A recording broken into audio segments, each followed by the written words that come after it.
All right, let's get right into it. Today, we're going to tackle a single, really powerful idea from the philosopher Friedrich Nietzsche, and it's this. Where does our idea of goodness even come from? His answer, which he lays out in his book, The Gay Science, is probably not what you're expecting. So let's dive in. So let's just start with a question that gets right to the heart of everything we're talking about today. What if our entire understanding of what it means to be a good person is, well, just wrong, based on a huge misunderstanding? That's the provocative thought that's going to frame this entire explainer. Okay, so before we can jump into Nietzsche's pretty radical idea, we first have to get a handle on the one he's trying to dismantle. The conventional view of goodness that most of us are pretty much raised with. So what does that traditional view look like? Well, it usually defines goodness as something completely unselfish, maybe even a divine quality. It's all about a kind of slavish obedience to moral rules and what Nietzsche called unconditional duties. This is basically the default setting, what he'd call the morality of the herd. But for Nietzsche, this entire way of thinking was just a sign of intellectual poverty. He saw it as way too simplistic, and frankly, a psychologically naive way of looking at human behavior. He was convinced there was a much deeper, much more powerful origin story for what we call virtue. So, what is Nietzsche's startling alternative? If goodness isn't really about selflessness and obedience, then what in the world is it? This right here is where his argument gets absolutely fascinating. This quote really says it all. Nietzsche argues that true goodness doesn't come from holding back our instincts, but from an abundance of strength. See, it's not a chore, it's an overflow. It's an expression of internal power that's become so great it can finally afford to be kind. And he's got a specific word for this, magnanimity. Now, what's so interesting here is the definition. This isn't just about being nice. For Nietzsche, magnanimity is a symptom of immense personal power. It's what happens when a person's aggressive instincts, their lust for possession, have been so totally satisfied that they just don't need to be wicked anymore.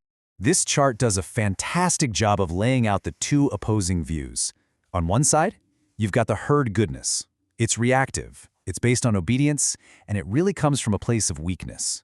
And on the other side, that's Nietzsche's noble goodness. It's active, it's overflowing, and it comes from a surplus of internal power and satiation. One is a chore, the other is a natural, effortless consequence of strength. Okay, but here's the crucial part. We have to understand why this overflowing power would even show up as goodness, because it's not random. For Nietzsche, it's a highly intelligent, you could even say strategic, psychological move. He argues that for the truly powerful person, acting good is actually a shrewd form of self-preservation.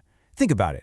Once you've reached a certain rank, a certain level of power, just raw aggression isn't your most effective tool anymore.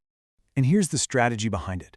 This approach lets the powerful person enjoy their own strength without constantly having to fight for it. It maintains their social dignity, and, this is huge, it stops them from being seen as some crude, atavistic, or, primitive predator. By creating what Nietzsche calls a festive environment of goodwill, they subtly protect their own interests and their own position. So, and this is key, this isn't a rejection of Nietzsche's most famous idea, the will to power. Not at all. Instead, this is a refined, more sophisticated expression of it. The basic drive for power is still there, it's just transformed from a brutish force into a noble, social one. But this leads us to a really important warning. Nietzsche has a super harsh critique for those who act good but don't have the underlying power to back it up. This is what he calls fake or theatrical goodness. He argues that it's our vanity, our desire for social approval, that often leads us to just mimic the behaviors of the powerful. We try to perform these acts of goodness before we've actually done the work to build the internal strength required to make that goodness authentic. This slide just breaks down the anatomy of that inauthenticity perfectly. So the motive? To hide your own weakness and get praise. The action? A theatrical, laborious performance of virtue. And the result is this fragile goodness that has zero real integrity. And Nietzsche's judgment on this is crystal clear. He sees this kind of vanity with disgust. And this paraphrased quote really just drives the point home. For Nietzsche, true virtue requires capacity. If you don't have the strength and the power to actually be dangerous or evil, then your goodness is just your default setting. It's a shriveled virtue, not a real choice that's born from strength. Now, let's zoom out a bit and see how this all fits into Nietzsche's bigger philosophical project, This isn't just him critiquing kindness. It's actually part of his famous revaluation of all values in a world where all the traditional authorities are collapsing. In a world after the death of God, as he famously put it, there's no divine witness to enforce some kind of cosmic moral law. So goodness is revealed to be what it always was, a human, all too human invention. The responsibility for defining and living out virtue falls completely on the individual. In this slide describes the ideal person for Nietzsche, the free spirit.